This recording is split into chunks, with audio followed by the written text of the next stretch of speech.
श्री गुरुभ्यो नमः। वेदांत दर्शन की इस स्वाध्याय श्रृंखला में मैं जानकी शरण आचार्य आप सभी का स्वागत करता हूं। स्वाध्याय की इस श्रृंखला में हम अध्ययन कर रहे हैं वेदांत दर्शन के प्रकरण ग्रंथ सदानंद यति के द्वारा विरचित वेदांत सार नामक ग्रंथ का। हमारी इस स्वाध्याय श्रृंखला का यह 9वां भाग है। गत भाग में हमने अनिर्वचनीय अज्ञान है, उस अज्ञान की 2 प्रकार की शक्तियों का विश्लेषण किया था। आवरण और विक्षेप, इस प्रकार की 2 शक्ति हैं, उनका वर्णन ग्रंथकार ने किया था। और अज्ञान की आवरण शक्ति किस प्रकार से ब्रह्म के स्वरूप को आच्छादित करती है और अज्ञान की आवरण शक्ति के द्वारा आच्छादित हुआ सा जो सच्चिदानंद स्वरूप ब्रह्म है, वह ब्रह्म किस प्रकार से, उस ब्रह्म में किस प्रकार से अज्ञान की विक्षेप शक्ति आकाश आदि प्रपंच की संभावना को उत्पन्न करती है। इस प्रकार से गत भाग में हमने अज्ञान की इन 2 शक्तियों का विश्लेषण किया।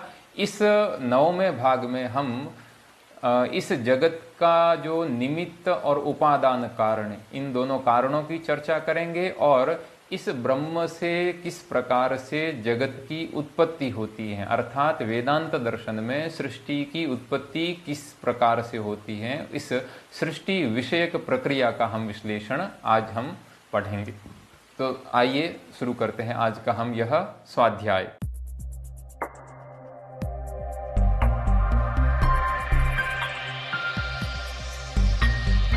कोई भी जो कार्य होता है उस कार्य के लोक में हम देखते हैं कि 2 प्रकार के कारण होते हैं। एक निमित्त कारण होता है, एक उपादान कारण होता है। कोई भी कार्य है उस कार्य के ये 2 कारण अवश्य मिलेंगे। न्याय आदि दर्शनों में 3 प्रकार के कारणों का वर्णन है, किंतु उन 3 प्रकार के कारणों का वेदांत दर्शन के ये जो 2 प्रकार के कारण हैं उनमें हम अंतर्भाव कर सकते हैं। अतः किसी भी कार्य के कम से कम 2 प्रकार के कारण अवश्य होते हैं, एक उपादान कारण और दूसरा निमित्त कारण। तो सबसे पहले हम देखें कि निमित्त कारण किसको कहते हैं और उपादान कारण किसको कहते हैं। तो उपादान कारण उस कारण को कहेंगे जिस कारण से कार्य की उत्पत्ति हो रही है, यानी जिससे कार्य उत्पन्न होता है वह उस कार्य के प्रति कारण बनता है उपादान कारण। जैसे कोई घट है तो घट है वह मिट्टी से उत्पन्न होता है, तो मिट्टी है वह मिट्टी उस घट के प्रति उपादान होगी। अतः यस्मात् उपादीयते तद उपादानम, जिससे कार्य उत्पन्न हो रहा है, यानी कार्य को उत्पन्न करने की जो मूल सामग्री है वह उसका उपादान कारण बनती है। और उस मूल उपादान कारण सामग्री से कार्य को उत्पन्न करने में सहायक अन्य जितने भी कारण होते हैं वह सभी के सभी निमित्त कारण होते हैं। जैसे यहाँ आप उदाहरण में देख सकते हैं कि एक कुंभकार है, वह मिट्टी से घट को उत्पन्न कर रहा है, तो इस घट रूप उत्पन्न होने वाले कार्य के प्रति यह जो मिट्टी है वह मिट्टी उपादान कारण बनेगी, क्योंकि वह घट है वह मिट्टी से बन रहा है। अतः मृत्तिका घटस्य उपादान कारणम। और इस मृत्तिका से भिन्न घट को उत्पन्न करने में जितने भी साधन हैं, अन्य जितने भी निमित्त बन रहे हैं वह सभी के सभी निमित्त कारण में आएंगे। जैसे कुंभकार है वह भी निमित्त कारण है। कुंभकार जिस चाक पर उस मिट्टी को रख कर घट बना रहा है वह चाक भी निमित्त कारण है। उस चाक को वह जिस दंड से घुमा रहा है, यानी उस जिस दंड से चाक में वह भ्रमी उत्पन्न कर रहा है वह भ्रमी भी यहाँ निमित्त कारण में आएगी। और अन्य जितने भी निमित्त बनेंगे घट को उत्पन्न करने के प्रति वह सभी के सभी निमित्त कारण में आएंगे। तो इस प्रकार से हम देखते हैं कि यह जो जगत है यह जगत भी एक प्रकार का कार्य है। किसका कार्य है? तो अज्ञान से उपहित चैतन्य अर्थात ईश्वर का कार्य है। तो इस जगत रूप कार्य के भी 2 कारण होने चाहिए, एक निमित्त कारण और दूसरा उपादान कारण होना चाहिए। तो इस जगत का निमित्त कारण क्या है और उपादान कारण क्या है, इसमें वेदांत दर्शन का क्या सिद्धांत है? तो वह सिद्धांत यहाँ ग्रंथकार कहते हैं कि शक्ति द्वयवद अज्ञानोपहितम चैतन्यम। इसका अर्थ यह है कि शक्ति द्वयवत कि 2 प्रकार की जो आवरण और विक्षेप, यह 2 प्रकार की जो शक्ति है उस 2 प्रकार की शक्ति से युक्त अज्ञान से उपहित, यानी अज्ञान रूप उपाधि से उपहित जो चैतन्य है, यानी ये जो चैतन्य है, चैतन्यम नाम ब्रह्म, तो यह जो चैतन्य, किंतु उस विशुद्ध चैतन्य नहीं, उस चैतन्य के यहाँ दो प्रकार के विशेषण दिए कि एक तो शक्ति द्वयवत, जो दो प्रकार की शक्तियों से युक्त है, ऐसा जो अज्ञान है, उस अज्ञान से उपहित जो चैतन्य है वह चैतन्य स्वप्रधानतया, अपनी प्रधानता के कारण निमित्तम, इस जगत का निमित्त कारण होता है,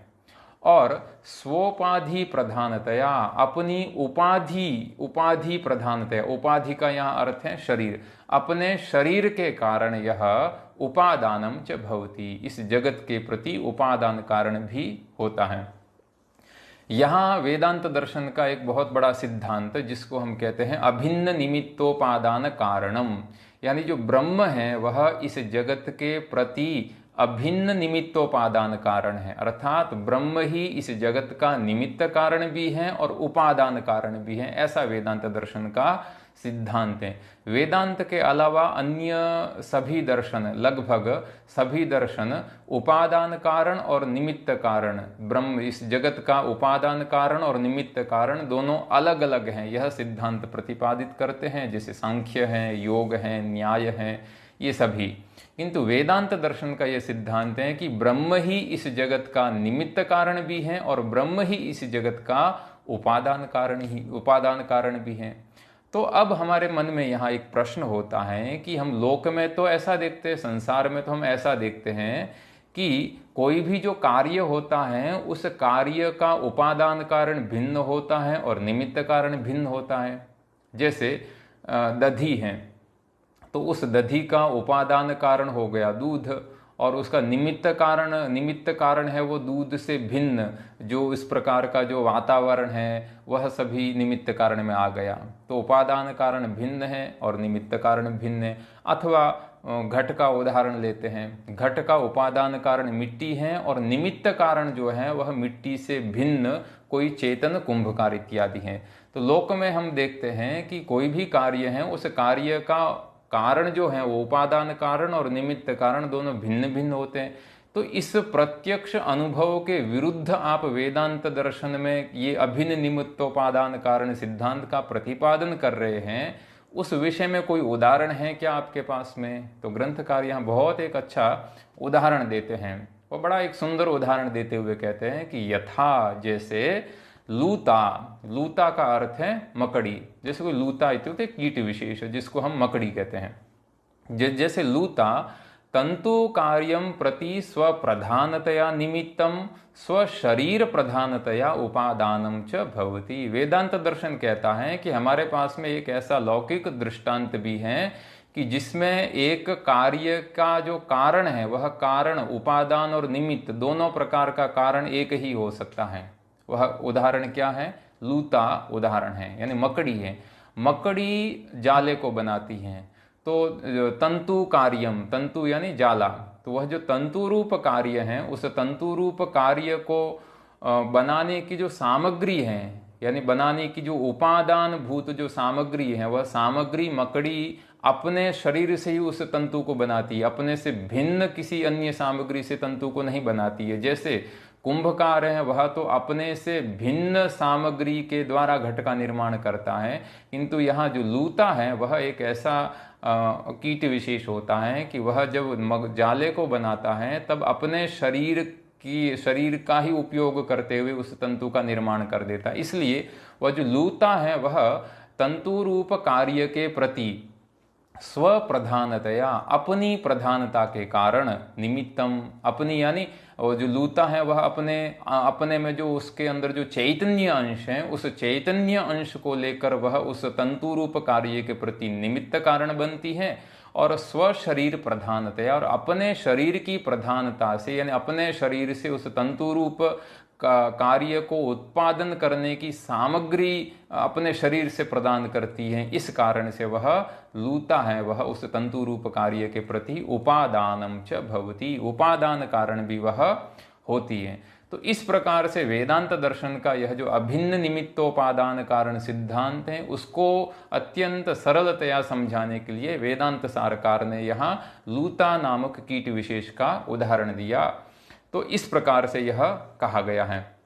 तो ये जो ग्रंथकार ने उदाहरण दिया है, इस उदाहरण का मूल हमें जो उपनिषद है वहाँ भी प्राप्त होता है। जैसे उपनिषद में एक मंत्र भी आता है, वहाँ यह कहा गया है, साक्षात वहाँ यही उदाहरण है कि यथोर्ण नाभि सृजते ग्रहणते च, कि जिस प्रकार से जो नाभि है उस नाभि में ऊर्णा यानी वह जो मकड़ी है, वह मकड़ी उस तंतुओं का पिंड चिपाए रहती है। मकड़ी है वह अपने शरीर के अंदर ही उस तंतु यानी उस जाले को उत्पन्न करने की सामग्री है उसको चिपाए रहती हैं। और यथा ना यथोर्ण नाभि सृजते ग्रहणते च यथा पृथिव्याम औषधयः संभवन्ति, और जिस प्रकार से यह जो औषधियाँ हैं यह पृथ्वी में ही रहती हैं, और जैसे ही समय आता है अथवा थोड़ा सा कोई निमित्त कारण मिलता है तो इसी पृथ्वी से यह अपने आप को अभिव्यक्त कर लेती है, उत्पन्न कर लेती हैं। यथा सतः पुरुषात केश लोमानी, जैसे कोई जीवित व्यक्ति है उसके अंदर पहले से विद्यमान केश और लोम ही बाहर प्रकट होते हैं, तथा अक्षरात संभवती विश्वम, उसी प्रकार से यह जो अक्षर यानी ब्रह्म, अक्षर ब्रह्म है, इस अक्षर ब्रह्म से भी यह विश्व उत्पन्न होता है। तो इस प्रकार से उपनिषदों में भी वेदांत दर्शन का यह जो अभिन्न निमित्तोपादान कारण है उसके पुष्कल प्रमाण उत्पन्न होते हैं। और इसी विषय की चर्चा महर्षि बादरायण के द्वारा विरचित ब्रह्मसूत्रों में भी की गई है। ब्रह्मसूत्रों के प्रथम अध्याय के चतुर्थ पाद का जो 23वां सूत्र है, उस 23वें सूत्र में इसी बात की चर्चा की गई है कि यह जो ब्रह्म है, यह ब्रह्म इस जगत का निमित्त कारण तो है ही, किंतु उपादान कारण भी है। प्रकृतिश्च प्रतिज्ञा दृष्टान्तानुपरोधात्, इस सूत्र में इसकी विशद रूप से चर्चा की गई है, जिसका हम अधिक विस्तार यहाँ नहीं करेंगे, कभी प्रसंग आएगा तो किसी अन्य स्थान पर इसका विश्लेषण करेंगे। तो इस प्रकार से यह अभिन्न निमित्तोपादान कारण के विषय में ग्रंथकार ने एक लौकिक उदाहरण के द्वारा बताया यहाँ। अब इस प्रकार से अज्ञान से उपहित यह जो चैतन्य है, वह चैतन्य इस जगत का कारण है। तो जगत का कारण है तो इस जगत की उत्पत्ति कैसे होती है, सबसे पहले क्या उत्पन्न होता है, और किस प्रकार से इस जगत में नाना प्रकार के, नाना नाम वाले, नाना रूप वाले इन विविध पदार्थों की सृष्टि होती है। तो इस दर्शन में वेदांत दर्शन का क्या सिद्धांत है, इसको ग्रंथकार यहाँ वेदांत सारकार अत्यंत सरल तरीके से इस प्रकार से समझाते हैं। वह कहते हैं कि तमः प्रधान विक्षेप शक्ति मद, यानी जो अज्ञान की दो प्रकार की शक्ति बताई है, आवरण और विक्षेप। तो अज्ञान की जो विक्षेप शक्ति है, उस अज्ञान की विक्षेप शक्ति में भी तमः प्रधान रहता है। जब तमः प्रधान होता है यानी तमोगुण जब प्रधान रहता है, आप जानते हैं, पहले पढ़ चुके हैं कि अज्ञान है वो त्रिगुणात्मक है, सत्व रजस तम तीनों गुण रहते हैं। तो जो तमः प्रधान विक्षेप शक्ति से युक्त जो विक्षेप शक्ति वाला जो अज्ञान है, उस अज्ञान से उपहित जो चैतन्य है, अतः तमः प्रधान विक्षेप शक्तिमत अज्ञानोपहित चैतन्यात्, ऐसा जो तमः प्रधान विक्षेप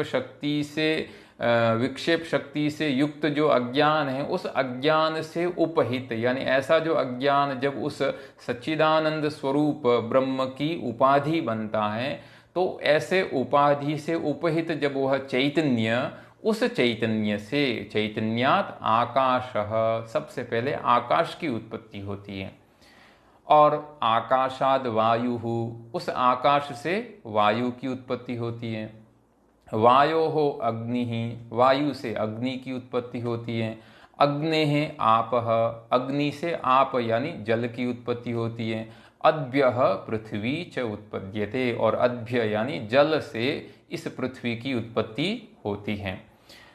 इस विषय में एक श्रुति का भी प्रमाण दिया। यह तैत्तिरीयोपनिषद की श्रुति है कि एतस्माद् आत्मनः आकाशः सम्भूतः, कि एतस्माद् इस प्रकार का जो अज्ञान से उपहित चैतन्य है, जो आत्मा है, उस आत्मा से आकाशः सम्भूत, सबसे पहले आकाश की उत्पत्ति होती है, और आकाश से वायु, अग्नि और जल और पृथ्वी के क्रम से इस समस्त प्रपंच की उत्पत्ति होती है। तो आप यहाँ जैसे चित्र में भी देख पा रहे हैं यहाँ कुछ बातें हमें समझने के लिए ध्यान रखना जरूरी है कि यह जो अज्ञान से उपहित, चैतन्य से आकाश, आकाश से वायु, इस प्रकार से यह जो सृष्टि बताई गई है, तो यह जो अज्ञान से उपहित, आप जानते हैं कि अज्ञान के बहुत सारे पर्यायवाची पद वेदांत दर्शन के विभिन्न ग्रंथों में बताए हैं, जिसकी चर्चा हमने गत पाठ में की थी। तो इस प्रकार का जो सच्चिदानंद स्वरूप जो ब्रह्म है, वह ब्रह्म जब अज्ञान यानी माया, इस माया के योग से युक्त होता है, तब वह अज्ञान से, अज्ञान यानी माया, तो इस प्रकार की माया की उपाधि से उपहित जो चैतन्य है, सच्चिदानंद स्वरूप ब्रह्म है, उस ब्रह्म की ईश्वर इस प्रकार की संज्ञा होती है। ईश्वर इस प्रकार का नाम हो जाता है उस ब्रह्म का। और उस माया यानी अज्ञान में रहने वाली जो तमोगुण, रहने वाला जो तमोगुण है, उस तमोगुण की प्रधानता से यह जो आकाश इत्यादि जो 5 भूत हैं, इन 5 भूतों की उत्पत्ति होती है। तो यहाँ जो आकाश, आकाशाद वायु, वायु अग्नि, यह जो 5 महाभूतों की उत्पत्ति कही गई है, इन महाभूतों का जो स्वरूप है, वह स्वरूप इस प्रकार का है कि यह पांचों के पांचों जो महाभूत हैं, यह सूक्ष्म महाभूत हैं, अर्थात ये स्थूल महाभूत नहीं हैं। जिस महाभूतों का हम अनुभव अपनी विभिन्न इंद्रियों के द्वारा करते हैं, ये वो महाभूत नहीं, अपितु इन स्थूल महाभूतों के भी कारण जो सूक्ष्म महाभूत हैं, इसलिए सूक्ष्म है, इसलिए इनकी संज्ञा है वह सूक्ष्म महाभूत भी है। दूसरा, इनको वेदांत दर्शन और अन्य दर्शनों में भी तन्मात्र कहा गया है। जैसे शब्द तन्मात्र, आकाश है वो शब्द तन्मात्र है, वायु है वह स्पर्श तन्मात्र है, तेज है वह रूप तन्मात्र है, आप है वह यानी जल है वह रस तन्मात्र है, और पृथ्वी है वह गंध तन्मात्र है। यानी इनको हम पंच तन्मात्रा इस प्रकार से भी कहते हैं। 5 तन्मात्राएं उस अज्ञान से उपहित चैतन्य से उत्पन्न होती हैं, 5 तन्मात्राएं, इनको पंच तन्मात्राएं भी कहा गया है। इनको तन्मात्र कहने का तात्पर्य यह है कि अभी यह अपने विशुद्ध स्वरूप में है, इनमें इतर भूतों का मिश्रण नहीं हुआ है। तत्मात्रम, जिसका जो स्वरूप है बस वो उतना ही है, इसमें किसी अन्य भूतों का मिश्रण नहीं है। आकाश है वो केवल आकाश मात्र ही है, उसमें वायु इत्यादि अन्य भूतों का मिश्रण नहीं है। तेज है वह केवल तेज मात्र ही है, उसमें इतर भूतों का मिश्रण नहीं है, इसलिए इनको तन्मात्र भी कहा गया है। एक और प्रक्रिया है जिसका वर्णन ग्रंथकार आगे करेंगे, उस प्रक्रिया का नाम है पंचीकरण प्रक्रिया। तो ये जो 5 महाभूत जो उस अज्ञान से उपहित चैतन्य अर्थात ईश्वर से उत्पन्न हुए हैं, इन 5 का परस्पर मिश्रण नहीं हुआ है। मिश्रण की इस प्रक्रिया को कहते हैं पंचीकरण।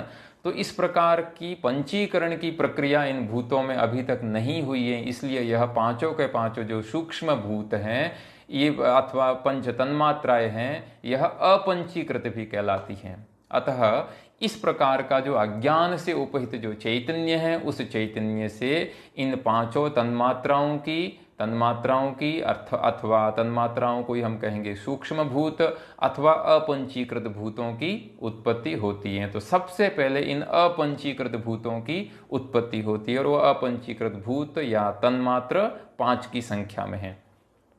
अब इन अपंचीकृत भूतों से सूक्ष्म शरीर और स्थूल भूतों की किस प्रकार से उत्पत्ति होती है, उस उत्पत्ति की प्रक्रिया को ग्रंथकार यहाँ बता रहे हैं। तेषु सूक्ष्म भूतेषु जाड्याधिक्य दर्शनात् तमः प्राधान्यम। ये जो 5 जो भूत उत्पन्न हुए हैं, सूक्ष्म भूत उत्पन्न हुए हैं, पंच तन्मात्राएं हैं, इनमें तमोगुण का प्राधान्य है, इनमें तमोगुण का प्राधान्य है, क्योंकि यह माया की सत्व रजस तम इन तीनों गुणों में से तमोगुण की प्रधानता से उत्पन्न होने के कारण तमः प्राधान्य है।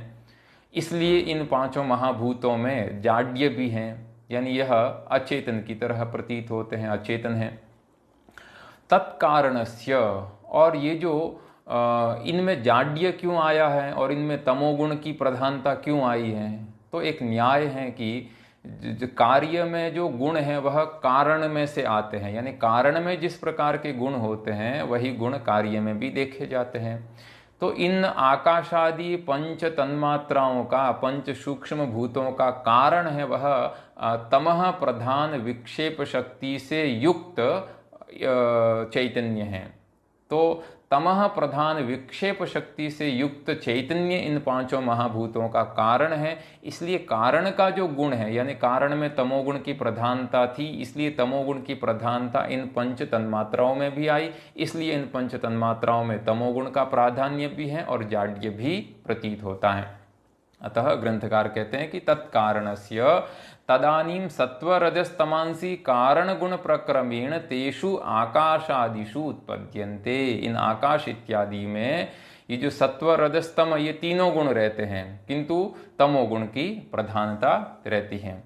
एतान्येव, अब ये जो पहले बात कही गई है इसको ग्रंथकार पंक्ति के द्वारा भी कह रहे हैं कि एतान्येव, एतानि नाम एतानि पंच सूक्ष्म भूतानि अथवा एतानि पंच अपंचीकृत भूतानि एव, यानी आकाशादीनि, आकाश इत्यादि ये जो उत्पन्न हुए हैं उस परमात्मा से, इनको ही सूक्ष्म भूतानि, इनको सूक्ष्म भूत भी कहा गया है क्योंकि यह हमारी स्थूल इंद्रियों के द्वारा इनका प्रत्यक्ष नहीं होता है, इसलिए ये सूक्ष्म है, अत्यंत सूक्ष्म है, इसलिए इनको सूक्ष्म भूत कहा गया है। तन्मात्राणी, और यह तन्मात्र हैं, अपने अपने विशुद्ध स्वरूप में हैं, इनमें इतर भूतों का मिश्रण नहीं हुआ है, विशुद्ध स्वरूप में होने के कारण इनको तन्मात्र भी कहा गया है। और अपंचीकृतानि च उच्यन्ते, और यह अपंचीकृत भी हैं, अभी तक इनमें पंचीकरण की प्रक्रिया नहीं हुई है। तो इस प्रकार विक्षेप शक्ति मद अज्ञान से उपहित चैतन्य से आकाश, और आकाश इत्यादि आकाश से वायु, वायु से अग्नि, अग्नि से जल और जल से पृथ्वी, इस प्रकार से इन सूक्ष्म भूत पंच तन्मात्राओं या अपंचीकृत भूतों की उत्पत्ति होती है। और फिर कहा कि एतेभ्यः सूक्ष्म शरीराणि स्थूल भूतानि च उत्पद्यन्ते, और ये जो सूक्ष्म शरीर और स्थूल भूत हैं, इन दोनों की उत्पत्ति भी इन पांचों अपंचीकृत भूतों से ही होती है। यानी सूक्ष्म शरीर जिसका वर्णन आगे ग्रंथकार करेंगे, सप्तदश अवयवों से युक्त जो सूक्ष्म शरीर है, उस सूक्ष्म शरीर की उत्पत्ति भी सूक्ष्म भूतों से उत्पत्ति होती है, यानी पंच तन्मात्राओं से सूक्ष्म शरीर की उत्पत्ति होती है। और ये जो हमारे प्रत्यक्षादि प्रमाणों के द्वारा जिन पंच महाभूतों का, जिसको हम कहेंगे स्थूल भूत, तो इन स्थूल भूतों का जो हमें अनुभव हो रहा है, इन स्थूल भूतों की उत्पत्ति भी इन पांच तन्मात्राओं से होती है। तो इस प्रकार से वेदांत दर्शन के अनुसार यह जो सृष्टि की उत्पत्ति की जो प्रक्रिया का आरंभ किस प्रकार से होता है, ग्रंथकार ने अत्यंत सरल रीति से यहाँ तक बताया। अब ये जो कहा था कि ये जो पांच तन्मात्राएं हैं, इन पांच तन्मात्राओं के द्वारा सूक्ष्म शरीर की भी उत्पत्ति होती है और पंच स्थूल भूतों की भी उत्पत्ति होती है। तो हमारे मन में जिज्ञासा होती है कि ये सूक्ष्म शरीर क्या है। तो गत पाठों में हमने पढ़ा था कि शरीर है वह तीन प्रकार के होते हैं, एक स्थूल शरीर है, दूसरा सूक्ष्म शरीर है और तीसरा कारण शरीर है। माता पिता के द्वारा उत्पन्न अन्न और जल के द्वारा वर्धित यह जो अन्न इत्यादि से वर्धित यह जो शरीर है, यह हमारा स्थूल शरीर है, जिसकी वृद्धि, उपचय, ह्रास, नाश होता है। और इस शरीर के अंदर रहने वाला जो दूसरा शरीर है, जो इस स्थूल शरीर को संचालित करने का कार्य करता है, उसका नाम है सूक्ष्म शरीर। उसको सूक्ष्म इसलिए कहा गया है क्योंकि उसका हम प्रत्यक्ष प्रमाण के द्वारा अनुभव नहीं कर सकते हैं, हम उसका अनुमान के द्वारा ही उसकी सिद्धि कर सकते हैं। तो ये जो सूक्ष्म शरीर है, ये क्या होता है, इसमें कौन कौन से अवयव मिलकर ये सूक्ष्म शरीर बनता है। तो ग्रंथकार यहाँ से वेदांत दर्शन के अनुसार सूक्ष्म शरीर को निरूपण करने की प्रक्रिया का आरंभ करते हैं। ग्रंथकार इस प्रकार से पंक्ति कहते हैं कि सूक्ष्म शरीराणि, यहाँ देखिए आप, ग्रंथकार ने बहुवचन का प्रयोग किया है, यानी ये सूक्ष्म शरीर हैं, यह अनंत हैं। जितने स्थूल शरीर हैं उतने ही स्थूल शरीरों के अंदर भिन्न भिन्न प्रकार का सूक्ष्म शरीर रहता है। तो ये जो स्थूल शरीर हैं, इस स्थूल शरीर के अंदर रहने वाले जो सूक्ष्म शरीर हैं, वह सूक्ष्म शरीर सप्तदश अवयवानी, सप्तदश यानी 17 अवयव वाले होते हैं। वो 17 अवयव वाले होते हैं। और लिंग शरीराणि, इस सूक्ष्म शरीर का ही दूसरा नाम लिंग शरीर भी है। सूक्ष्म शरीर को लिंग शरीर इसलिए कहा जाता है क्योंकि यह लिंगम नाम लीनम अर्थम गमयति इति लिंगम, कि ये जो सूक्ष्म शरीर है यह इस शरीर के अंदर रहने वाला जो चैतन्य है उस चैतन्य का ज्ञापक है, लिंग है। अतः चैतन्य का लिंग होने के कारण यह, इस आत्मा का लिंग होने के कारण यह सूक्ष्म शरीर लिंग शरीर भी कहा जाता है। तो इस प्रकार का ये जो सूक्ष्म शरीर है, इस सूक्ष्म शरीर में क्या क्या आता है, किन किन से मिलकर यह बना है, कौन कौन से सप्तदश अवयव हैं इस सूक्ष्म शरीर में, तो ग्रंथकार कहते हैं कि अवयवास्तु, सूक्ष्म शरीर के अवयव कौन कौन से हैं। ज्ञानेन्द्रिय पंचकम, 5 ज्ञानेन्द्रिय, बुद्धि मनसी, 1 बुद्धि और 1 मन, कर्मेंद्रिय पंचकम, 5 कर्मेंद्रिय, और वायु पंचकम चेति, और 5 वायु, अर्थात 5 ज्ञानेन्द्रिय और 1 बुद्धि और 1 मन, ये 7, और 5 कर्मेंद्रिय 12, और वायु पंचक ये 17। तो ये कुल 17 तत्व मिलकर, इन 17 तत्वों का जो संघात है, समूह है, इसको ही सूक्ष्म शरीर कहते हैं।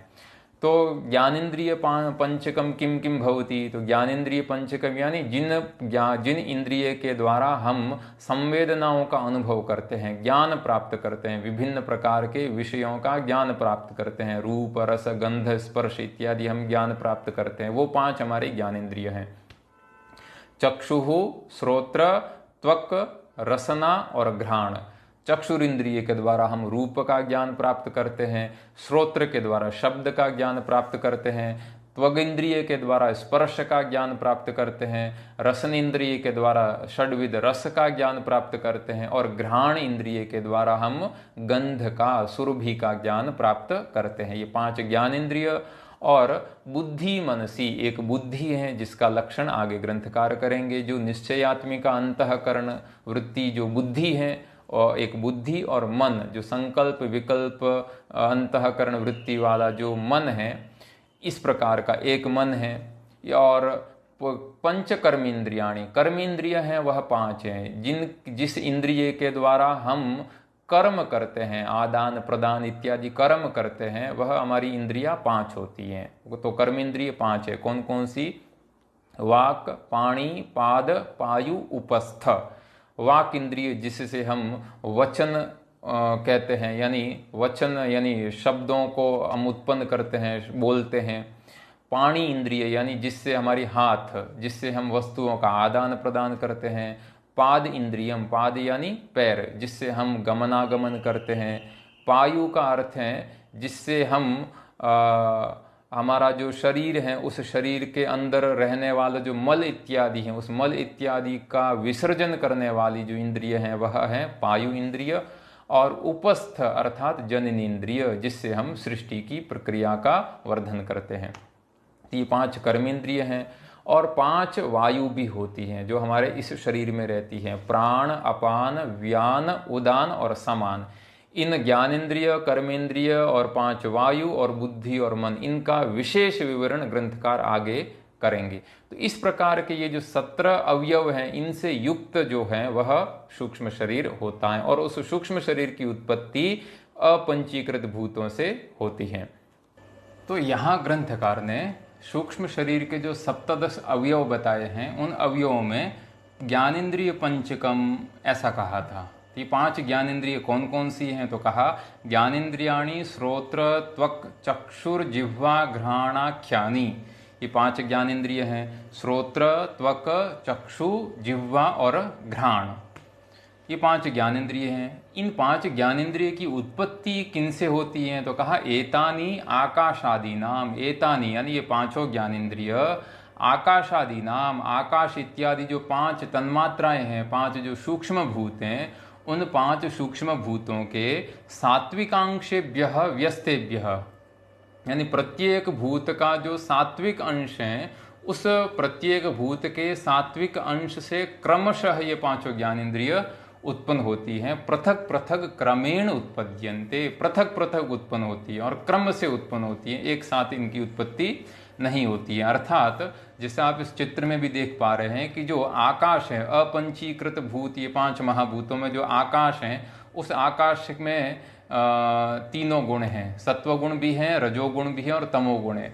तो अपंचीकृत आकाश का सत्वगुण है, उस सत्वगुण से क्रमशः श्रोत्रेंद्रिय की उत्पत्ति होती है। वायु अपंचीकृत वायु के सत्व अंश से त्वगिंद्रिय की उत्पत्ति होती है। अपंचीकृत तेज के सत्व अंश से चक्षुरिंद्रिय की उत्पत्ति होती है। अपंचीकृत जल के सत्व अंश से रसनेन्द्रिय की यानी जिह्वा की उत्पत्ति होती है। और अपंचीकृत पृथ्वी के सात्विक अंश से घ्राणेन्द्रिय की उत्पत्ति होती है। इस प्रकार से ग्रंथकार ने इन 5 ज्ञानेन्द्रियों की उत्पत्ति का क्रम बताया।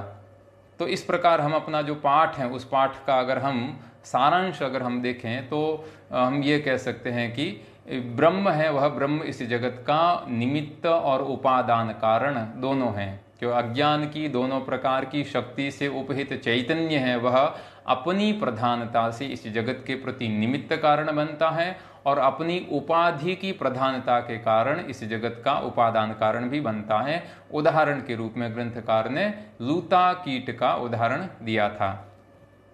जो इस अपंचीक इस अज्ञान से उपहित चैतन्य से उत्पन्न जो 5 अपंचीकृत भूत हैं, उन 5 अपंचीकृत भूतों में जड़ता का जो कारण है, जाड्य का जो कारण है, वह तमोगुण की प्रधानता है। और इसी अपंचीकृत भूतों से सूक्ष्म शरीर की भी उत्पत्ति होती है और सूक्ष्म शरीर का ही दूसरा नाम लिंग शरीर भी है। इस सूक्ष्म शरीर के 17 अवयव होते हैं और ये जो सूक्ष्म शरीर हैं, इस सूक्ष्म शरीर को व्यावहारिक जीव भी कहा गया है। यानी व्यावहारिक जीव यानी यह परलोक यात्रा निर्वाहक करने वाला है कि जब इस स्थूल शरीर का नाश होता है तब इसके अंदर रहने वाला ये जो 17 अवयवों से युक्त जो सूक्ष्म शरीर हैं, ये सूक्ष्म शरीर ही अन्य लोक में जाकर अथवा अन्य स्थान में जाकर किसी नए स्थूल शरीर को प्राप्त करता है। अतः परलोक यात्रा का निर्वाहक यह सूक्ष्म शरीर होता है। सूक्ष्म शरीर के अंतर्भूत जो ज्ञानेन्द्रिय पंचकम है, वह 5 ज्ञानेन्द्रिय, उसका चक्षु श्रोत्र त्वक चक्षु जिह्वा और घ्राण, इनका वर्णन ग्रंथकार ने किया। और ग्रंथकार ने यह भी कहा कि इन ज्ञानेन्द्रियों की उत्पत्ति है वह आकाशादि 5 अपंचीकृत भूतों के सात्विक अंश से क्रमशः होती है। पृथक पृथक सात्विक अंश से इन 5 ज्ञानेन्द्रियों की उत्पत्ति होती है। तो इस प्रकार का यह हमारा जो आज का पाठ है उसका सारांश है। आप सभी इस पाठ से जुड़े हुए हैं, इसलिए आप सभी की धनात्मक प्रतिक्रिया हमारे पास में आ रही है। अतः मैं सबके प्रति अपना आभार व्यक्त करते हुए आज के पाठ का यहाँ उपसंहार करता हूँ। अस्तु सर्वेभ्यो नमो नमः। श्री गुरुभ्यो नमः।